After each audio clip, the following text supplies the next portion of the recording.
Hello. Today is Thursday, November 13th, 2023. My name is Catherine Lee. I'm interviewing Arelis Hernandez for the Voces Oral History Center at the University of Texas at Austin. Please know, Ms. Hernandez, that this recorded interview will be placed in the Natty Lee Benson Latin American collection at UT Austin. If there's anything you do not wish to answer or talk about, I will honor your wishes. Also, if there is something you want to talk about, please bring it up and we'll talk about it. Because we're not conducting this interview in person, I need to record your consenting. So I will ask you a series of 5 questions, and please say, yes, I agree, or no, I do not agree after each one. There are 2 questions we need to make sure you agree to. So before we go on, Voces wishes to archive your interview along with any other photographs and other documentations at the Benson Library at UT Austin. We will retain copyright of the interview and any other materials you donate to Voces. The first question is, do you give Voces consent to archive your interview, for this case, audio only, and your materials at the Benson Library? Yes, I agree. Do you grant Voces copyright over the interview and any material you provide? Yes, I agree. Do you agree to allow us to post this interview on the internet where it may be viewed by people around the world, for this case, audio only? Yes, I agree. We have many questions in the pre-interview form that we have already filled out. We use that information from the pre-interview form to help in research. The entire form is kept in a secure Voces server. Before we send it to Benson, we will have stripped out any contact information for yourself or your family members, so that will not be a part of your public file. Your public file will only be accessible at the Benson Library.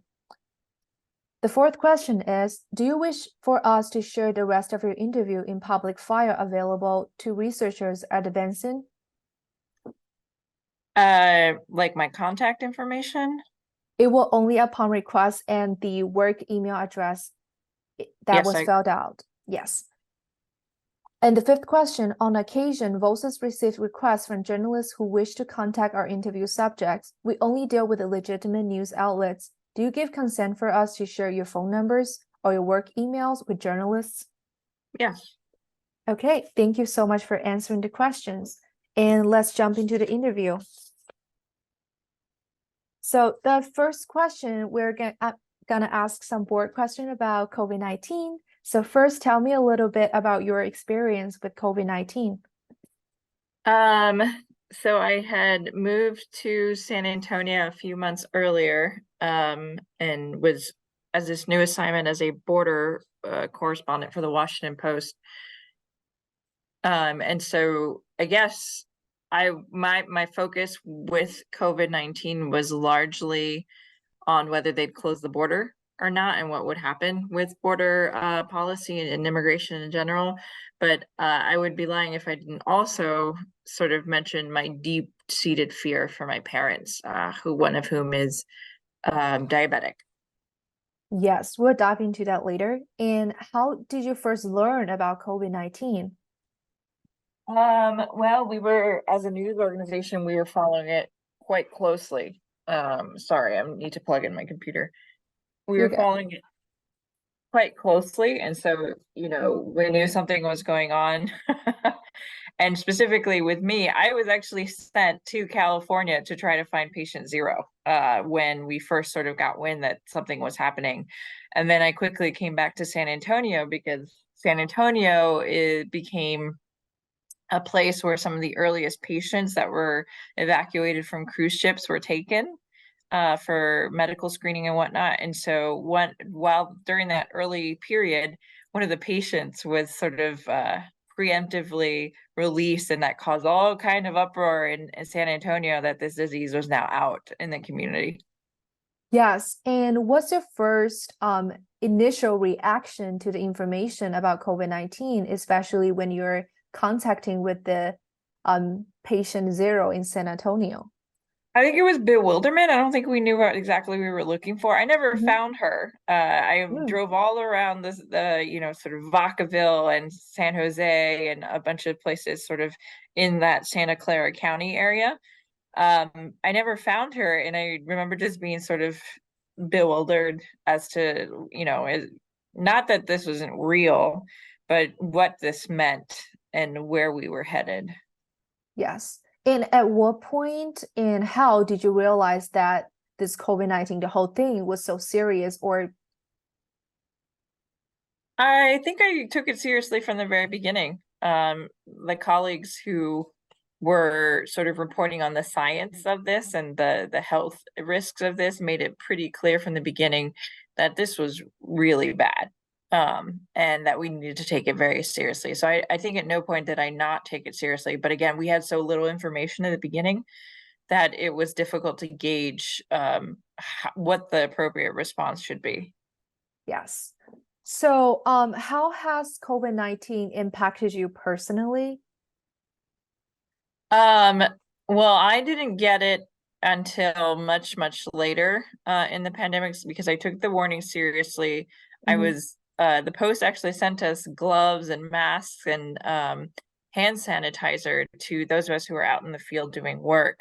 For the most part, I stayed home for a lot of it, but at one point it became clear, like, I hate being at home. I hate doing journalism by the phone. And I need to see, I need to feel, I need to smell. And so at one point it became untenable to do journalism just from home. It was a very scary time. It was depressing because, again, I had just moved to San Antonio and I had wanted to expand sort of my social circle and get to know the city, and was prevented but from doing that because of this virus. And so professionally, there was a moment early on where I was it was sort of like a rallying moment for journalists, I think, across the country, and particularly at the Washington Post, to, like, this is our moment, that we have to do our duty and inform the public and keep them abreast of what's happening and do our best, right? And so I Yes. was committed to that at the very beginning. After a while, it just got harder and harder to maintain that same momentum because so many of the stories were so dark. Yes. You mentioned that your parents have diabetes and you moved to San Antonio. Did your parents move to San Antonio with you? No, my parents are in the Washington, D.C. area where I grew up, Yes. along with my sister, who was having a baby at the time as well, or she wasn't yet pregnant, but she was in that process. And my father is incredibly stubborn man and hates change of any kind that feels imposed on him by society.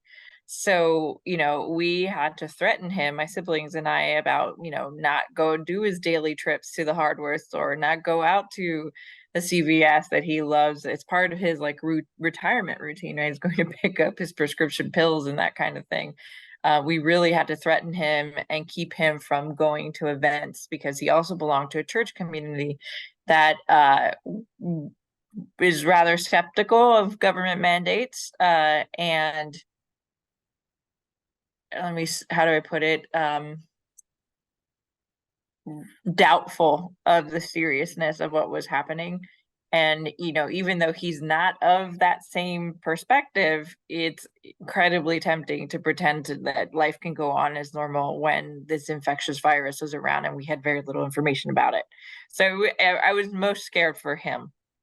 Yes. So did your father ever told you that how COVID-19 impacted him? My dad is not a man who talks about his feelings. I think, but from the conversations that I had with my mother, I think I could gauge that he was incredibly bored. And when my dad is bored and not doing something and not providing and not, all of those things, he gets pretty depressed. Yes. How did that impacted your family relationships during that time? I mean, I think for a little while they were pretty tense because I was adamant with my father, and my dad is defiant by nature. You cannot go out. Like, I'm literally writing about people who are dying because of one thing, because of one event, family gathering, whatever. Like, it is not worth it for you to take that risk. And he would get mad about, family events being canceled or gatherings. Like, my sister and her husband go to my parents' house every Sunday for dinner. They had to stop doing that. And I had to like get my brother and sister come along with me. My brother is like my dad, and it's also very defiant, um, and thinks he knows the best. Was even talking about not getting the vaccine early on. So yeah, it caused quite a bit of tension. Yes, you mentioned you moved to San Antonio and don't have a lot of friends. So, how has COVID-19 impacted you and maybe your neighbors or your friends that you know? I couldn't say. Like I was so focused on the work at that time that there was sort of little social engagement with people actually in San Antonio. Like I knew a lot of people from before. I've traveled here before, but I hadn't sort of made deep relationships with folks. I know it was traumatizing and difficult for a lot of people. I was mostly in touch with friends back home, Mhm. and in other parts of the country who were struggling again with being sort of homebound, struggling with trying to figure out what was the right thing to do and trying to force other people in their life to do that right thing or Mhm. to convince them of the righteousness of that. Uh, again, I think it was just an extremely trying time that lent itself to like doomsday thinking, if you will, and wondering when it, if ever, it would end. Yes, you're a board member at National Association for Latino Journalists, right? Hmm. Yes, and can you recall that how has COVID-19 maybe impacted the association itself? Yeah, we had to cancel our convention that year and go virtual, which was Mhm. extremely difficult, and it wasn't the same experience at all. I forgot to mention, I'm also run a high school journalism program for the Asian American Journalists Association. That was the first year ever that JCamp had been um, sort of canceled or moved. Well, we canceled it altogether, and then the following year moved it to virtual. So a lot of the activities of both organizations moved online. Um, and that was difficult, but it was also new and interesting. And sort of, I think to some degree, there was so much starvation or of social contact that the meetings for these organizations became very healing and very necessary as part of as time went on. Yes. And generally, how is going out into the world during COVID-19 different from pre-COVID period in your perspective? I think uh, you're much more aware of what your the cleanliness and hygiene that you practice Mhm. in terms of washing your hands pretty regularly. I mean, I always wash my hands, but it certainly got a lot more intense Mhm. with the pandemic, of using masks. My mother made us masks that she sewed herself and sent out to all of her children, um, but also like switching from the cloth mask to the actual K9 N95. So like scouring the internet and Amazon to send you that kind of stuff. That was the other thing that I like everything got ordered in Amazon. I didn't want to go to the grocery store, so I had it delivered, or I would do a service where I'd order it online and they put it in my trunk, and so there's no contact. Um, let's see. I carry around hand sanitizer, I think more deliberately. Mhm. Um, and I'm just more conscious of the risk that I take with certain events, and like I'm much more prone to go to an event if it's outdoor, rather than indoor, especially in the winter, Yes. and judge whether something is worth going to based on the number of people who are going to be there. Yes, earlier you mentioned that your parents are in Washington, D.C. Hmm.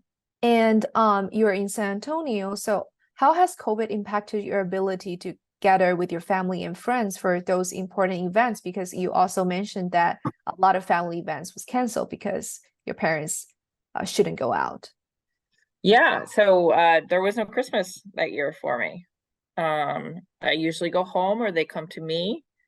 And I did not have Christmas that year. I celebrated it by myself for the most part. And then the following year, I think I also stayed. It's hard to remember those years, but I think I also stayed um in San Antonio and like celebrated a little bit with one s- distinct friend, right? Like we made food and had drinks, but that was sort of like it. It was limited to sort of these small group gatherings.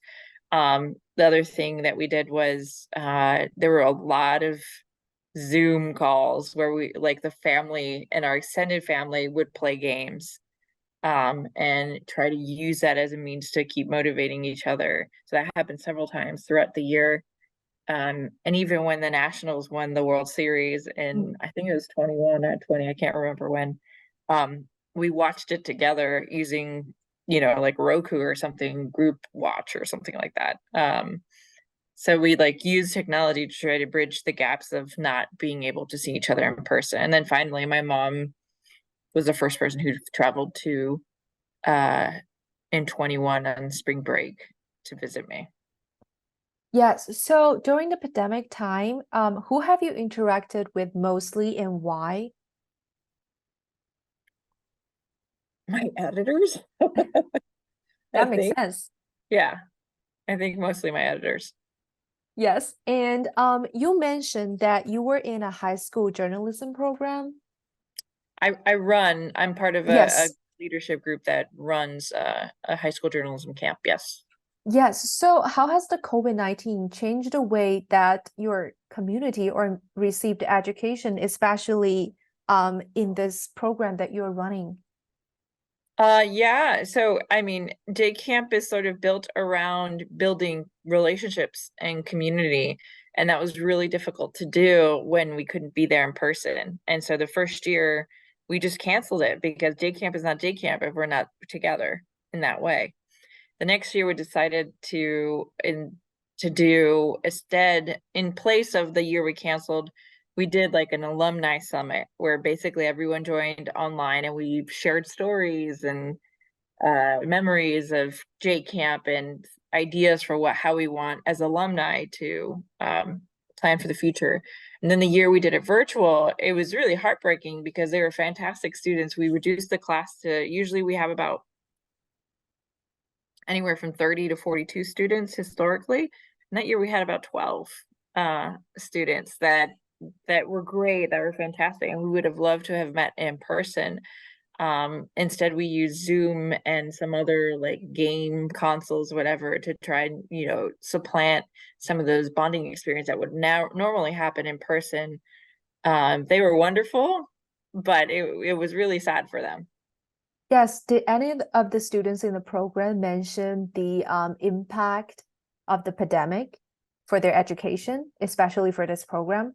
Yeah, and it came out when we went back to in person the year later, in the essays from students who are applying, how anxious and depressed they were, and how difficult school had been for them, and how unfortunate it felt and unlucky it felt to them, especially because we're talking about juniors and seniors in high school, that they're going into college virtually, like they're not even having like the real college experience or the traditional, if you will, college experience, because they were stuck at home. So it was hugely impactful to the students, and their self-esteem and their sense of self-worth, um, and planning or having any kind of optimism about the future. Yes. So in this journalism program, is there any students mention how journalism helped them to get through the pandemic? I can't recall specific Or commentary. yes, or do Um, you think that the journalism program will help the students to gain a better aspect of the world, especially I in pandemic do, I time? do, I do, because I think being around other students who are just as motivated as you about and passionate about something like journalism is in itself very like confidence boosting, right? Yes. And as the mentors of that program, we exist to try and instill confidence in these students because we need them and the industry. A lot of them ended up that group of 12 or so ended up going to journalism school, and to Harvard and Columbia, and then to Northwestern. So I think it was incredibly impactful to them and reassuring that like journalists, professional journalists were willing to create this and maintain this for them in a year when the world was seemingly falling apart. to say that you matter, this matters, what you're passionate about matters, and that you should continue on your path. Yes. And have you been in any kind of education during the pandemic? Like taking classes or anything like that? Yes. I mean, for a while, like my brother-in-law sent me a guitar. I was taking guitar lessons for a while. Yeah, guitar lessons is so much fun. Like, what kind of challenges have you faced in learning something new during the pandemic times? Oh, I didn't learn it well. Uh, it was sort of staying focused on trying to accomplish a goal because I spent so much of my time doing work and planning the next story. And I just worked like crazy during that time. And it was not good. Yes. So, did you get your vaccination? As soon as it was available. Yes. When you get your first vaccination, what was that like? And can you describe a little bit on how you got it scheduled? Yeah, so I really wanted it. Have asthma, and so I was a little bit afraid of or nervous about the respiratory effects of COVID, and I just wanted to protect myself.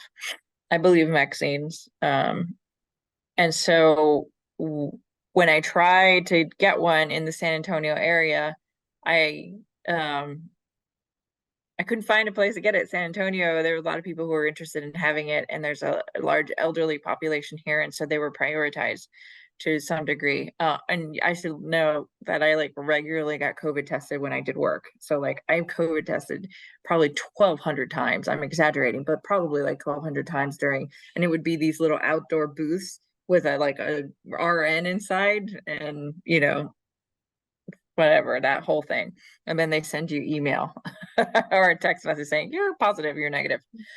Um, so when I heard from a colleague on our team that the best way to find a vaccine would be to go to seek out pharmacies in areas with large Republican communities, because they don't want the vaccine. So that's what I did. I got the shot in Bandera, about an hour away, scheduled an appointment in this country town, and have been getting my vaccine, all but two of my boosters, at that same place. It's supposedly the oldest pharmacy in Texas. Yes. And moving to healthcare, so what kind of concerns or questions about healthcare have emerged as a result of COVID, like in your own life? I got it in 2022 for the first time, in June 2022. So I kept myself from getting it for a long time. I think I was concerned about the long-term effects, because even to this day, I mean, I have allergies and I regularly get sinus infections and that kind of thing. But I was mostly curious. I was noticing that my sinus infections were far more dramatic and painful and lasted longer post-COVID. As an asthmatic, I was really curious about the damage done to my lungs through that time. And I had a friend who had a very severe reaction to COVID that left her, which I think it was like long COVID, which is what is now known as long COVID. But I mean, she was close to death's door with COVID, and was a generally healthy person.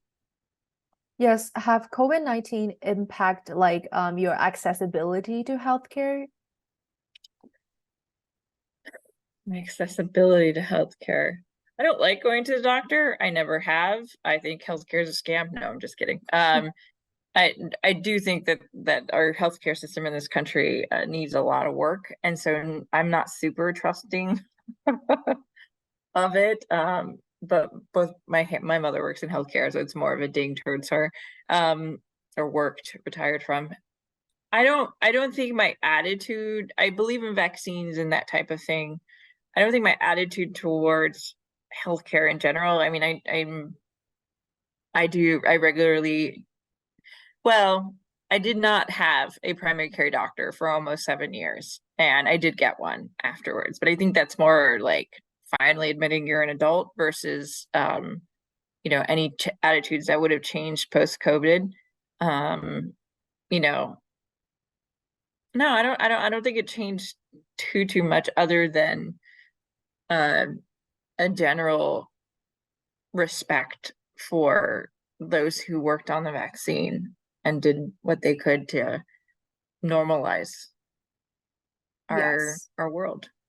Yes. Did you get a second or a third dose of vaccine? Oh yeah. Yes. And you mentioned your mother worked in healthcare sector.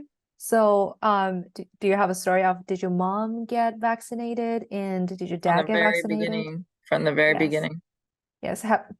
Is there any after effects that your parents have reported about a vaccine? No, I think just in the immediate aftermath, there was like some mental fog and some, exhaustion, but nothing serious. Yes, you also mentioned before that Washington Post sent you the healthcare packages for COVID-19. Um, so have other of the organizations that you are part in have provided resources regarding to COVID-19?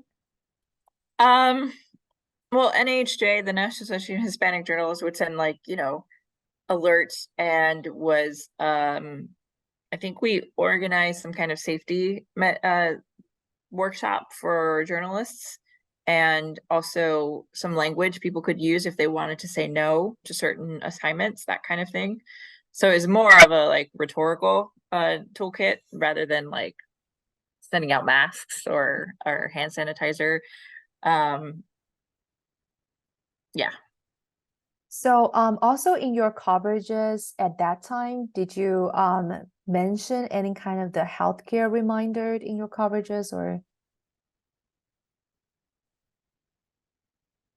I mean, all my stories were warning stories. um, I wrote a story about how devastating the impact had been in the Rio Grande Valley, which is largely Mexican American, Latino, and where a lot of the culture revolves around family and family gathering. And so I wrote a series of stories about how those family gatherings had infected and killed off entire generations of families, and how painful that was for so many people in that region. I also wrote stories about a Hispanic family in Dallas who struggled between generations, either because of their ideological beliefs or their just beliefs about life in general, had different responses to the vaccine and were struggling to reconcile and not fight with each other over that. I wrote a series of vignettes about essential workers who were Hispanic and who had no choice about whether they had to go out into the world and keep working and getting infected, and sort of the remedies that they use to try and some cases save themselves, in other cases, could not save themselves. Um, so I focused a lot of my coverage on Latino families because I think they were the least sort of positioned to stay home during the pandemic, like, you know, or not as an ethnic group, but as a working class, right? Least positioned to be able to leave home and left with more choices, fewer choices and more risk. Yes, you mentioned your coverage in Rio Grande Valley. Could you elaborate on that story for a little bit? Yeah, I was personally devastating to me. It was just, I remember going down there and just feeling as though the entire region was enveloped in mourning, right? Like there was a pall of grief that hung over. You could feel it in the air. And there were visuals too, right? So for that story, the story was about I hooked up with a curandera, a folk healer, and to sort of get a sense, because there is sort of a subculture, or no, a culture of the Rio Grande Valley, of where there's a lot of people who are uninsured, and so instead of going to a doctor that might charge them through the nose, They will, some families will go to their folk healer, their curandero, or, resort to teas and other home remedies to try and protect themselves against. This is pre-vaccine, of course. And so there were things that you see like outside the hospitals in McAllen, family members like with signs and praying together for loved ones who were inside the, if you remember, the coils coming out of certain rooms, that because they had to do something to the air purification for folks in the hospital. It was the grotto, which associated with the Catholic faith, with all kinds of medical bracelets and little trinkets that people would put with prayers asking for their loved ones to be saved and protected from COVID. It was just such a horrible, horrible time there. Yes, you mentioned they use remedies like before the vaccine came out. Did they report the remedies helped at all? Some people did. I don't know how much of it was a placebo effect versus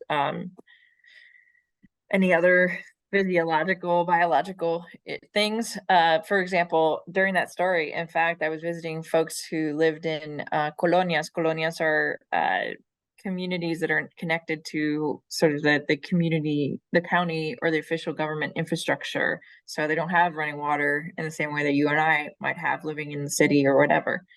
And they're usually undocumented.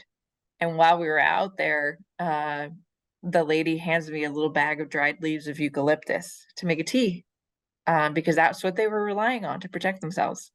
Eucalyptus tea and any other kinds of tea that they could make for themselves. Vicks Vapor Rub was a big one. And yes, it did make people feel good. I think there were tonics and things like that of, herbal plants in the area. The Rio Grande Valley is actually historically has a huge inventory and habitat of medicinal herbs and things like that, and trees and things like that. So people were trying to find out what these things were to protect themselves. Yes, and do you think that your coverages about the communities changed the way that Latino communities view COVID-19 and helped better protect themselves? I don't know. Those are, I think, really difficult to gauge because even the people who I interviewed for a lot of these stories aren't Washington Post subscribers.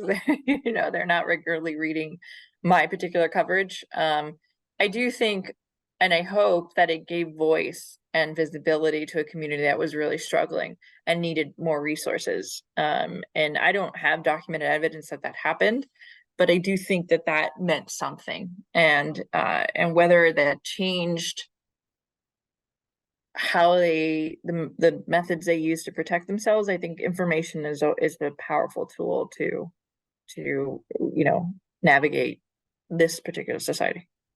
Yes. And after your coverages, are the Latino communities, do you think they're being like heard and being helped more? I do think, I hope, I can't say that it did, right? But I do hope that in elevating those stories and those perspectives, that particularly to policymakers and lawmakers, that they understood the particularities of these communities and that it would shape, if not in that moment, future thinking around when the next pandemic comes, when the next germ turns into a global issue. They're able to look at these stories and developed and create and devise policy around that to make sure that these communities don't suffer in the same way they did. Yes, and earlier, you mentioned that you have to go to a Republican drugstore to get vaccinated. And how do you believe that politics affected how COVID has been handled? Well, to be clear, it was a Republican area. I don't know if the Okay, party Republican itself was area. Republican. Okay. It was more conservative, certainly, than San Antonio. Well, because the prevailing wisdom at that time was that more conservative individuals, particularly members of the Republican Party, were highly skeptical of the vaccine, and more so, I think, of the fact that government was mandating it in a lot of different ways. I mean, local government as well as federal and state government. Texas, it wasn't exactly mandated, but people were already fighting over the masks, which were mandated at one point and then rescinded. And so there was a lot of angst and ideology and misinformation that was permeating, particularly or resonating, I should say, in communities that traditionally identify as more conservative. And so when the batches of vaccines went out to different communities, San Antonio is one of those places which is more left than those areas. Those vaccines were difficult to find, whereas there were plenty up in Bandera. Yes. And how has COVID affected politics in your area, especially San Antonio? I think it's affected everything, right?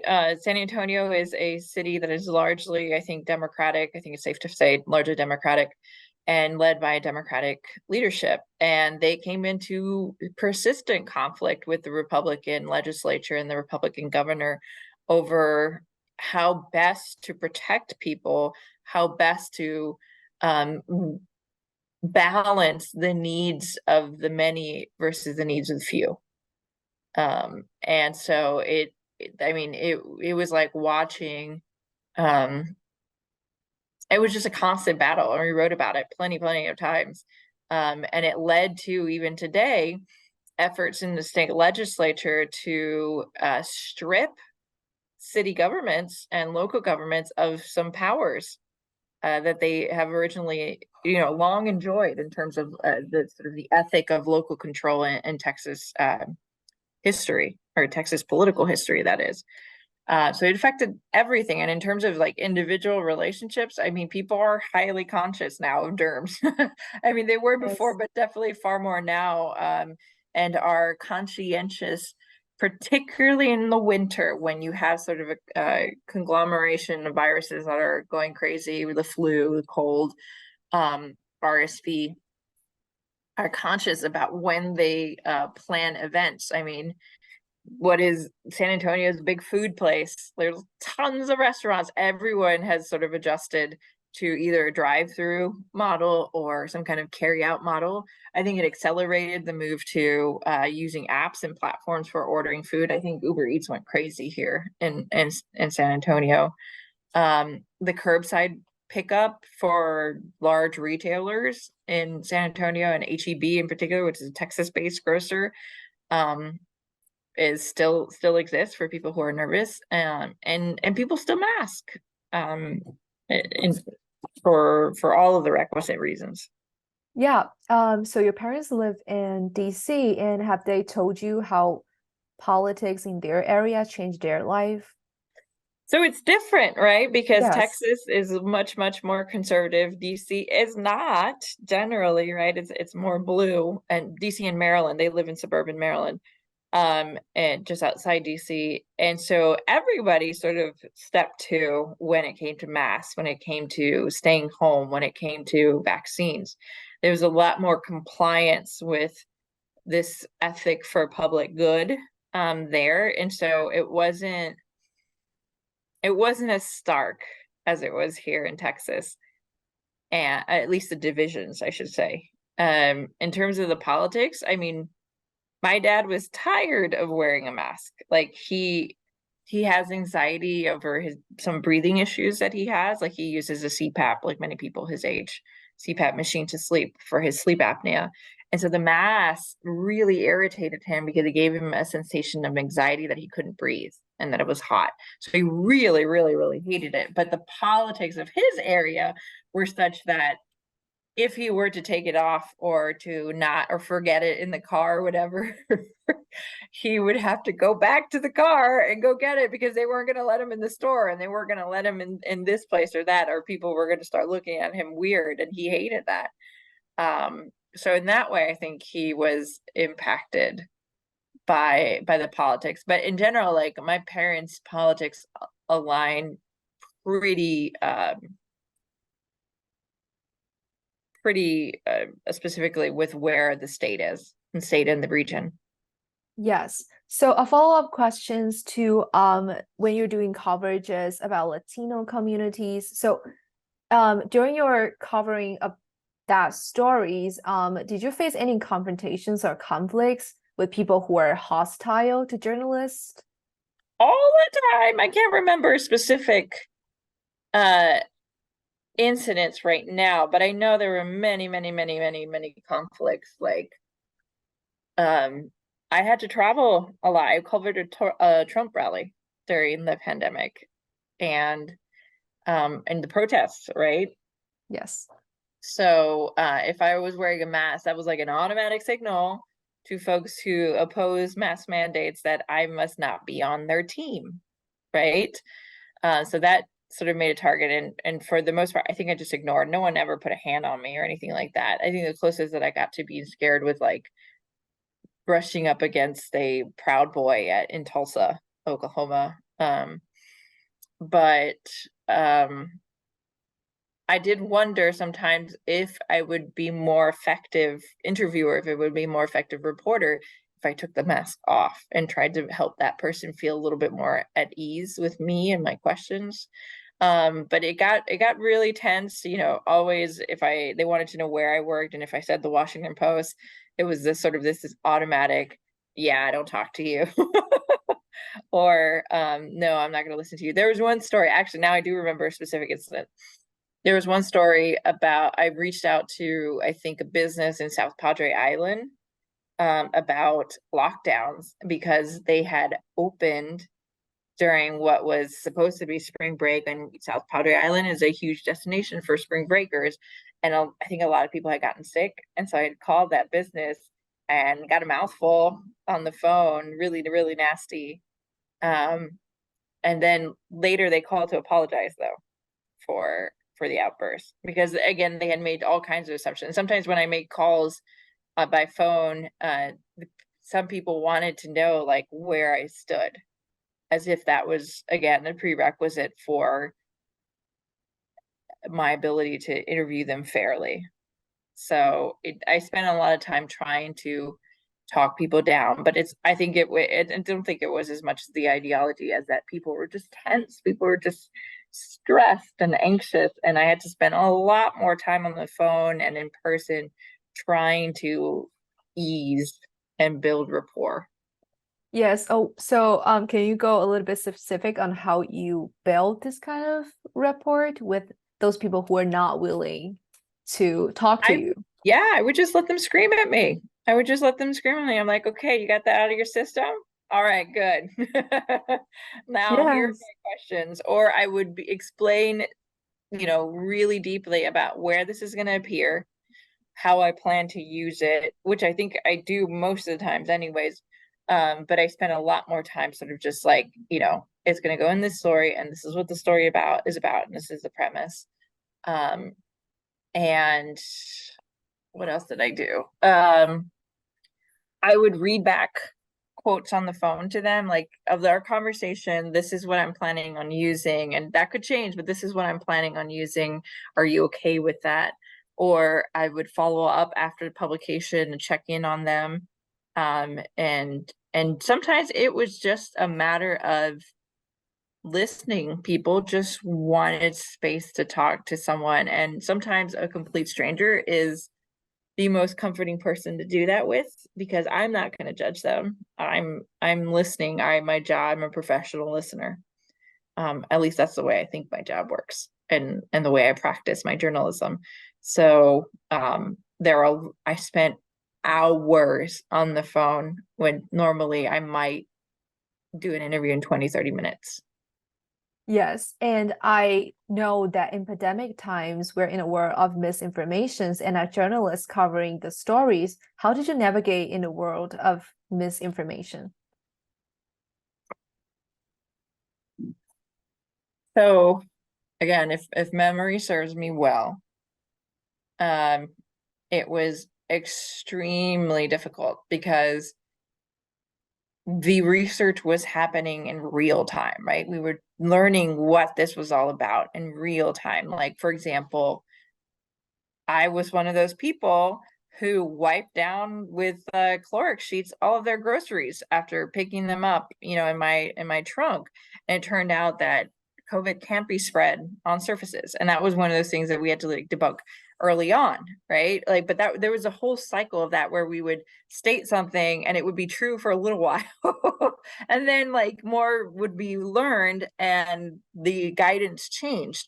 Or, the CDC wasn't super clear about what measures people should take. And for example, I'm trying to remember, particularly with gathering, like how many days after exposure should you isolate and how long, and all of that just kept changing, and these are moving targets. And so, the misinformation was coming. Again, there were people who were deliberately fabricating information, right?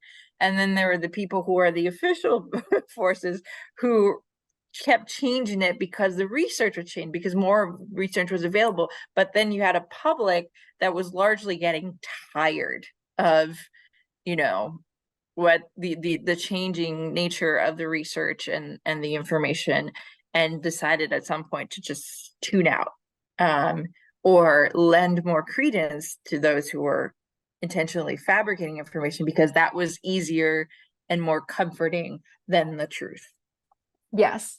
So, how has COVID impacted your work in general? Well, I'm certainly a lot more careful. And I do wear masks, I think, more often when I'm reporting. For example, I spend a lot of time on the border with migrants. And I was particularly conscious about COVID once things opened up a little bit, about COVID spreading inside of migrant shelters where I spent a lot of time. And so like I would wear masks even though I knew that was like uncomfortable for some of the people that I was interviewing, or I gave them a mask. Because some of these people had been vaccinated, but some of them had not been. And through no fault of their own, because they just crossed the border and came from Mexico. So definitely changed my approach to situations where a lot of people gathered in a small space. Yes.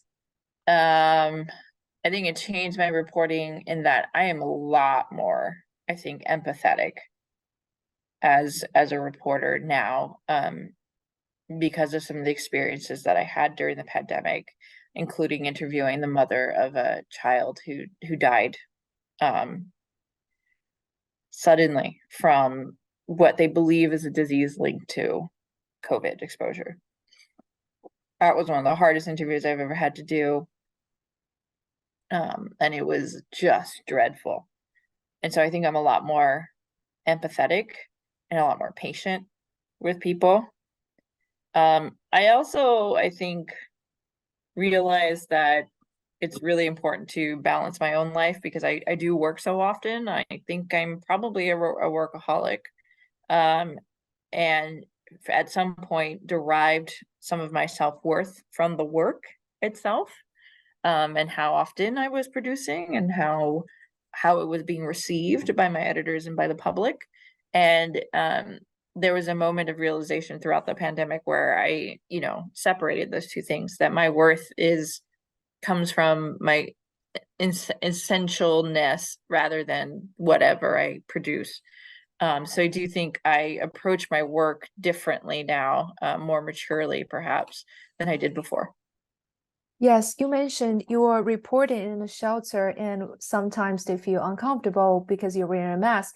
And even when people are wearing masks, sometimes they could still get infected. So did you ever get scared or fearful? And did it ever change your mind of stop going out to report the stories? I really love reporting, so I can't recall that it actually stopped me. I mean, I literally we produced an award-winning series about George Floyd, and I spent time with a family from the neighborhood where George Floyd is from, in Third Ward in Houston, and that lady called me when the weekend I was supposed to go interview her and spend time with her and her son. She called me to let me know she had COVID, but we really needed the interview. And I talked it over with my editor. I wore like 3 masks that day. She had COVID, but I was there in her house with her And we did the interview, and I think it also meant something very deep to her about how far we were willing to go to hear her out and hear her story and get it down and record it as well as we could. So I don't think it stopped me. It certainly made me pause and have more considerations.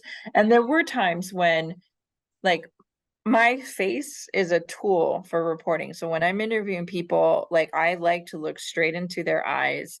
I want them to know I'm listening and paying attention to them. And I'm reacting with my face. And that's all part of the experience, right? And the exchange of humanity that's taking place. And so sometimes wearing a mask, like, cuts some of that off, right? Like, they can't see my face. They can't see how I'm reacting to what they're saying. And I can see the effect that it has on them. So sometimes I would just, like, rip it off and be like, screw it. This person is more important than me in this moment. So, Yes. And you also mentioned that you are reporting stories around the border. So do you have any worries about those people's documentation status? You don't have to disclose any names, of course. um, so remarkably, like, I never caught COVID in those situations. And I think in part because a lot of those people had not been exposed yet to COVID. Because they were traveling, they were outside all the time. I don't know what it was, but for the most part, like, I never encountered an immigrant at the border or in, post crossing who showed symptoms of COVID, Um, or who, is that what you meant? I meant the documentation status. Like maybe some of them are undocumented, so All of them would be. mhm. Most of the people I would were didn't come in with, like, legal permission or had requested asylum protection, which is a specific legal process. It gets really complicated, but most of the people I met didn't have, like, official permission to be in the country, but were seeking it out, or were in the country without it in general. Uh, I was, I think, more worried, and I wrote about the undocumented migrants in Texas who work in essential industries, not so much the folks at the border. Some of them did become infected once they were, in Houston, in Dallas, in Austin, working construction or whatever. And I have a couple stories where I looked at construction workers in specifically who, for the most part, were undocumented. And not only do they risk getting infected by COVID at the time, they risk losing their jobs and their livelihood, and falling into very serious circumstances. Yes, do their documentation status affect them to access to the healthcare and vaccination? It depends where they were. If they were in one of the big cities that I said are a little bit more left-leaning, um, there were groups and organizations, particularly in Dallas, clinics that served specific undocumented populations, and they were able to get it. The United States, as the government, basically sent a mandate that it didn't matter whether they were undocumented or not. They should be able to access, at least the vaccines and basic COVID tests. Now, further treatment is a totally different issue, and that depends on the place again, and how their ability to pay. In the Rio Grande Valley, for example, these are people who probably could not pay for if they got really, really sick and had to be there for an extended period of time, which happened. Yes, how Um, do they deal with it? well, I mean, the Hippocratic code of doctors and physicians is that they'll treat anyone, right, for the most part. But that puts those hospitals in some financial peril. Most of the times, not most of the times, I'm unfamiliar with exactly how this works. Some of those hospital systems build in contingencies so that they are able to take the financial loss, especially if someone died in their facility and had been there, say, like months or whatever. Or in some cases, there's a limit to how much of that financial hit they're able to absorb. And so they'll send those people home, and they die at home. That happened also a couple times in some of my reporting. But it's not uniform across the country. It's sort of a patchwork of policies. But for the most part, like, a hospital has to admit you regardless of your status. If you are, you know, if you're sick and showing symptoms, how long you stay, how that treatment plays out is all dependent on the individual hospital. Yes. So, during the pandemic time, do you have any concerns about finances? Me personally, Like, do employers cut your bonuses and wages, something like that? um, I am quite privileged. And in the case, it was one of the years where we did well as a company because people were looking for information and people were stuck at home and were going to our website and becoming subscribers. I can't tell you exactly like how much money we made or what that looked like, but I don't recall feeling ever in danger of losing hours because what we thought we were playing an essential role and democratic role in informing people about this. So no, I there were layoffs later, but not at that point. Okay. And how have your work have shifted, like how your duties as a reporter in Washington Post shifted, like in the pandemic times? Well, I was more of a generalist during the pandemic. I would help with every kind of story. And I mean, I'd be writing about hospitals, and I know very little about hospitals, or I'd be contributing to bigger health and science stories, which are not a part of my beat generally. And my beat is sort of my area of coverage. And so during the pandemic, I was like doing everything. I was writing about everything, whereas like now I've sort of shifted back to border and immigration, specifically in Puerto Rico. Yes, and looking back now, how did the experience during the COVID-19 of your like reports have energized your commitment to journalism? You mentioned empathy, and could you elaborate on that story a little bit? Um, I'm a true believer in journalism. I don't think that's wavered over, well, that would not be true. It did waver during the pandemic a little bit, because again, of that doomsday thinking of, oh my gosh, let's reevaluate my life. Do I really want to be doing this for the rest of my life? Is there something where I can be more helpful to humanity and to my country doing something else? And so there was a lot of those doubts that were running through my head. I landed back where I started, which is that journalism is my calling or my vocation. And I'm going to stick with it. But there was some wavering during the pandemic that came along with sort of a general reassessment of one's life and mission and purpose and all those, crazy things that we thought about during the pandemic. In terms of my journalism, yeah, I mean, empathy is really for me about spending the extra amount of time to listen, to try to put myself in the shoes of the other person so that I can see the world through their eyes. And, there's limits to that, but trying to see the world through their eyes, trying to get a fuller picture of their circumstances that might explain why they believe the things that they believe or why they think about the world the way that they do. Because there's always sort of like a backstory, an origin story to why someone presents themselves publicly in a certain way. And so I was more interested now and asking the kinds of questions that would lead me to a more three-dimensional understanding of who that person was, for the purposes of the piece I was writing. Yes. What is the most memorable moments that you think in the pandemic time while you're doing all the reports?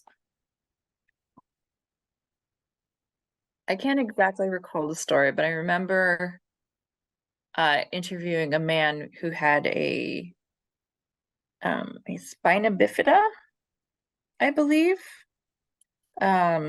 He has some kind of major medical issue, disability, but he was determined to go to law school. And he had this relationship with his dad where he can't pick up books, and his dad would or write. So his dad would write his papers for him, and he would like dictate. Like they had this really special relationship. Um, and he was determined to see his son realize every dream that he had, despite his disability. And all of that became really difficult during the pandemic because his dad got COVID and ended up in the hospital for a significant amount of time. And so his dad being in the hospital like delayed his ability to do anything. His dad was his arms and his legs. And he had dedicated his whole life to his son. So it was a particularly heartrending story about how COVID had robbed both of them of sort of a normal functioning. And I heard recently, about a year ago, that young man that I interviewed at the time had passed away. That's a very He sad made it through the story. pandemic. Yeah, he made it through the pandemic, but he died after that. And he had lived longer than I think any of the doctors had expected him to. Mhm. And so, talking about social movements, and have any of the current social movements in conjunction with COVID-19 impacted your daily life? Hmm. I mean, I covered the 2020 protests, I covered George Floyd's funeral. I spent a lot of time in his neighborhood in Houston. I think that the movement for social justice that summer um, certainly impacted the topics that I think I want to cover moving forward. Um, the issue of injustice in this country and historic discrimination and segregation are all things that I think the country perhaps needs to reconcile with a bit more. And so I think it's definitely influenced the kinds of stories that I want to do, and reminded me of the real pain of racism. Uh, and it's something that I had experienced during the Trayvon Martin shooting back in 2013. I was a reporter in Florida on that story. And I remember like experiencing through some of those protests, excuse me, and some of the events around that, how like physically anguished people were by the racism that they experience and that, you know, people like them experience writ large. And so these are things that I've always paid close attention to, but I think perhaps the imperative was heightened because of the social movements that were taking place. Yes. And have you participating in any of the protests recently? No, I don't participate in protests. I cover them. Yes. And if you cover the recent protests, do you think the COVID-19 still plays a part in whether people deciding to participate? Anymore. I think again during 2020, that summer, people were sick of having been indoors for as long as they were. And though there were people at these protests that had masks on and took different tolls, I think the impetus was greater, the cause was greater than their individual health. And I think that's still the case today. Yes. And during the pandemic times and nowadays, how do you stay objective when you're writing a story? Um, well, I don't believe in objectivity, Mhm. not in sort of the way it's perhaps been articulated. I think we're human beings and we see the world through our set of experiences and our own story.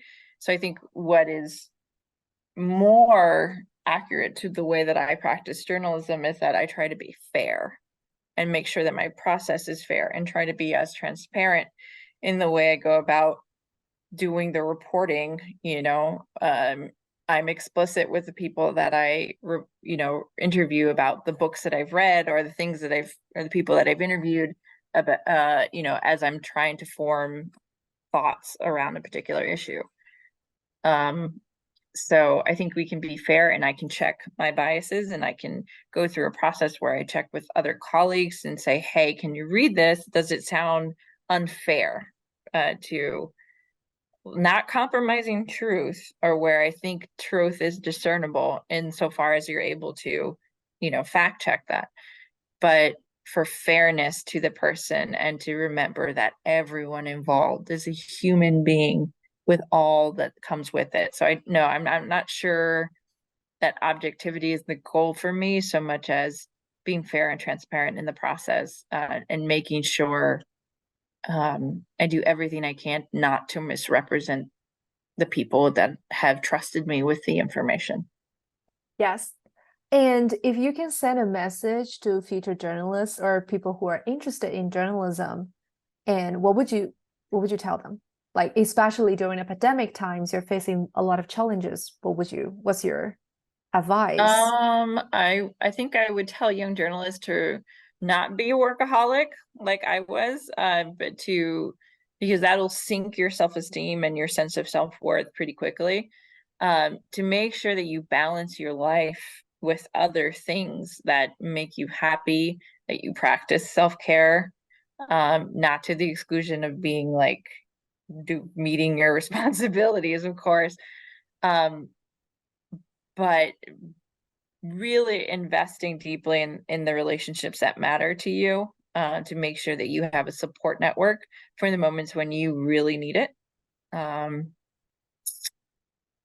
Perhaps finding that thing that you love, whether it's music or doing puzzles. I apparently love to do puzzles, or playing the guitar or whatever, and really investing in those places of your life, not just in your work life.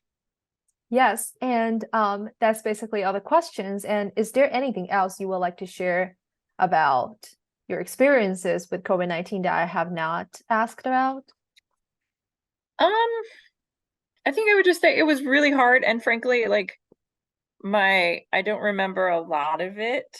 I wrote in my journals, and I haven't really revisited all of, what that time was like. Um, but it was really, really hard, and perhaps more hard than I've elucidated in this interview, um, because of the very serious questions individuals in the society had to ask itself about, like, the future and what comes next, right? And there were times when you really thought this was the end. Like, this is as far as society goes. But I'm so grateful to the scientists who worked on the vaccine and who brought it about. And there were a lot of mistakes made, and I just hope that our lawmakers and our policymakers and our leaders are paying attention to the past. I'm not super optimistic that they are, but that, pay attention to what happened in detail to help guide, because there will be another pandemic. Yes, and that's all my questions. Again, thank you so much for your time to participating in the project.